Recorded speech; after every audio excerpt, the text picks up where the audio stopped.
ಅಬ್ಬಬ್ಬ ಜೀನಿ ದಿಲೀಪ, ನಿನ್ನದು ಬಾಯೋ ಬಚ್ಚಲೋ.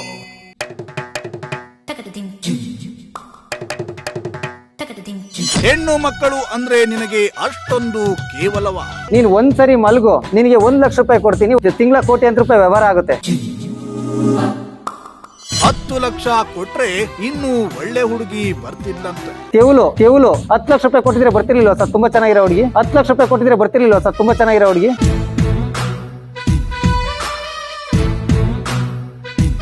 ಇಡೀ ಹೆಣ್ಣು ಕುಲಕ್ಕೆ ಅಪಮಾನ ಮಾಡಿದ ಜೀನಿ ಓನರ್.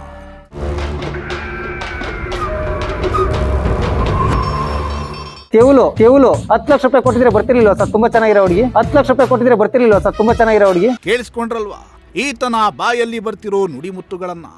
ದುಡ್ಡಿನ ಮದ ಅನ್ನೋದು ಇವನನ್ನ ಅದ್ಯಾವ ಮಟ್ಟಕ್ಕೆ ತೆಗೆದುಕೊಂಡು ಹೋಗಿಬಿಟ್ಟಿದೆ ಅನ್ನೋದನ್ನ. 10 ಲಕ್ಷ ಕೊಟ್ರೆ ಇನ್ನೂ ಒಳ್ಳೆ ಹುಡುಗಿ ಬರ್ತಿದ್ಲಂತೆ. ಅಬ್ಬಬ್ಬಬ್ಬ, ದೊಡ್ಡದಾಗಿ ಸಾಚಾತರ ಪೋಸ್ ಕೊಡ್ತಾನೆ.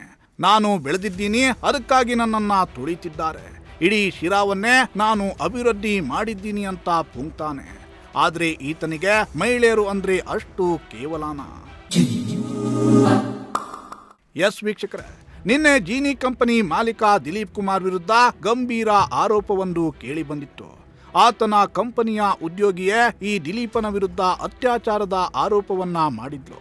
ಈ ಬಗ್ಗೆ ಕಳ್ಳಂಬೆಳ್ಳ ಪೊಲೀಸ್ ಠಾಣೆಗೂ ಹೋಗಿ ಕಂಪ್ಲೇಂಟ್ ಕೊಡುವ ಕೆಲಸವನ್ನ ಕೂಡ ಮಾಡಿದ್ಲು.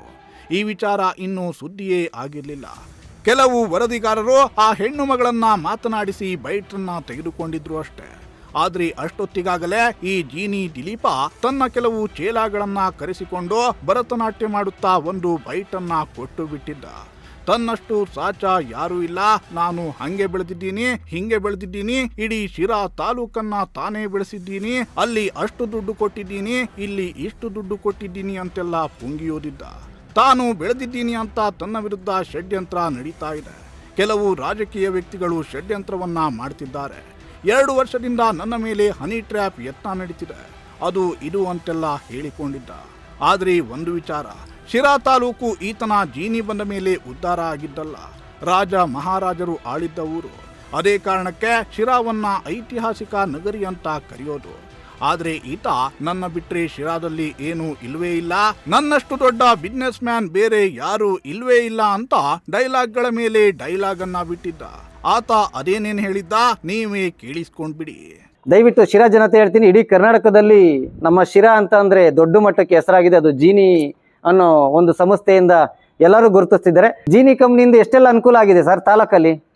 ಇದೇ 16ನೇ ತಾರೀಕು ನಮ್ಮ ರತ್ನಸಂದ್ರ ಗ್ರಾಮ ಪಂಚಾಯತಿ ಉದ್ಘಾಟನೆ ಆಯಿತು.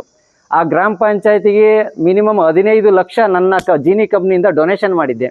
ಅದು ರಾಜಕೀಯಕ್ಕೆ ಬರ್ತಾರೆ ಇವ್ರ ಹೆಸರು ಹಾಳು ಮಾಡಬೇಕು ಅಂತ ಅಂದು ಖುದ್ದ ಆ ರತ್ನಸಂದ್ರ ಗ್ರಾಮ ಪಂಚಾಯತಿಯ ಒಬ್ಬ ಸದಸ್ಯನು ಸಮೇತ ಇದರಲ್ಲಿ ಕೈ ಜೋಡಿಸಿದ್ದಾನೆ.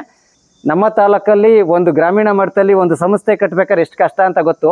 ಅದನ್ನ ಒಂದು ಸಂಸ್ಥೆ ಯಾವ ರೀತಿ ನಡೆಸಬೇಕು ಅಂತ ಗೊತ್ತು.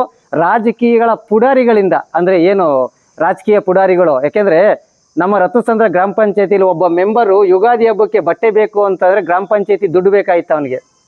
ಗ್ರಾಮ ಪಂಚಾಯತಿಲಿ ಮಕ್ಳಿಗೆ ಓದಿಸ್ಬೇಕು ಅಂದ್ರೆ ಗ್ರಾಮ ಪಂಚಾಯತಿಯಲ್ಲಿ ಅವ್ರ ಮನೆಗೆ ಏನಾರ ಬೇಕು ಅಂತ ಅಂದ್ರೆ ಪಂಚಾಯತಿ ದುಡ್ಡು ಬೇಕಾಯ್ತು. ನಮ್ಮ ಗ್ರಾಮ ಪಂಚಾಯತಿಲಿ ಅದಕ್ಕೆಲ್ಲ ಕಡಿವಾಣ ಹಾಕಿವಲ್ಲ, ಅವ್ರಿಗೆ ದುಡ್ಡು ತಿನ್ನಕ್ಕಾಗ್ದಂಗಾಯ್ತು. ಇವೆಲ್ಲ ಓಕೆ. ಕಳ್ಳ ಯಾವತ್ತೂ ತಾನು ಕಳ್ಳ ಅಂತ ಒಪ್ಪಿಕೊಳ್ಳೋದಿಲ್ಲ, ತನ್ನನ್ನ ತಾನು ಸಮರ್ಥನೆ ಮಾಡ್ಕೋತಾನೆ.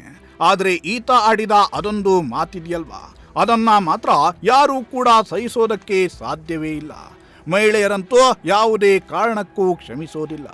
ಈತ ಹೇಳ್ತಾನೆ 10 ಲಕ್ಷ ರೂಪಾಯಿ ಕೊಟ್ರೆ ಇದಕ್ಕಿಂತ ಚೆನ್ನಾಗಿರೋ ಹುಡುಗಿ ಬರ್ತಾ ಇದ್ಲಂತೆ. ಅಂದ್ರೆ ಏನಿವನ ಮಾತಿನ ಅರ್ಥ? ಇಡೀ ಹೆಣ್ಣು ಕುಲ ಈತನ ಕಾಸಿಗಾಗಿ ಕಾದು ಕುಳಿತಿದ್ಯಾ? ಪ್ರಪಂಚದಲ್ಲಿ ಇವನೊಬ್ಬನ ಹತ್ರ ಮಾತ್ರನ ದುಡ್ಡಿರೋದು. ಇವನ ಈ ದುಡ್ಡಿನ ಮದ ಇವನನ್ನ ಹೇಗೆಲ್ಲ ಮಾತನಾಡ್ತಿದೆ ನೀವೇ ನೋಡಿ. ಒಬ್ರಿಗೆ ಗೊತ್ತಾ, ತಾಯಿ ಮಗು ಹಾಸ್ಪಿಟ್ಲಿಗೆ 20 ಲಕ್ಷ ಖರ್ಚು ಮಾಡಿದೀವಿ. ಇವ್ರೇನ್ ಆರೋಪ ಮಾಡ್ತಿದಾರಲ್ಲ ನಾನು ಹೇಳ್ದೆ ಅಂತ. 10 ಲಕ್ಷ ರೂಪಾಯಿ ಕೊಟ್ಟಿದ್ರೆ ಬರ್ತಿರ್ಲಿಲ್ವ ಸರ್? ತುಂಬಾ ಚೆನ್ನಾಗಿರೋ ಹುಡುಗಿ. 10 ಲಕ್ಷ ರೂಪಾಯಿ ಕೊಟ್ಟಿದ್ರೆ ಬರ್ತಿರ್ಲಿಲ್ವ ಸರ್? ತುಂಬಾ ಚೆನ್ನಾಗಿರೋ ಹುಡುಗಿ. 10 ಲಕ್ಷ ರೂಪಾಯಿ ಕೊಟ್ಟಿದ್ರೆ ಬರ್ತಿರ್ಲಿಲ್ವ ಸರ್? ತುಂಬಾ ಚೆನ್ನಾಗಿರೋ ಹುಡುಗಿ. ಗೊತ್ತಿರ್ಲಿಲ್ವಾ? ಎಸ್ ವೀಕ್ಷಕರೇ, ಈತ ತನ್ನನ್ನ ತಾನು ಸಾಚ ಅಂತ ತೋರಿಸಿಕೊಳ್ಳುವುದಕ್ಕೆ ಹೋಗಿ ಇಡೀ ಹೆಣ್ಣು ಕುಲಕ್ಕೆ ಅಪಮಾನ ಮಾಡುವ ಕೆಲಸವನ್ನ ಮಾಡಿದ್ದಾನೆ. ಈತನ ಈ ಅಹಂಕಾರಕ್ಕೆ ನೀವೇ ಬುದ್ಧಿ ಕಲಿಸಬೇಕಿದೆ. Bureau report, Prajashakti TV.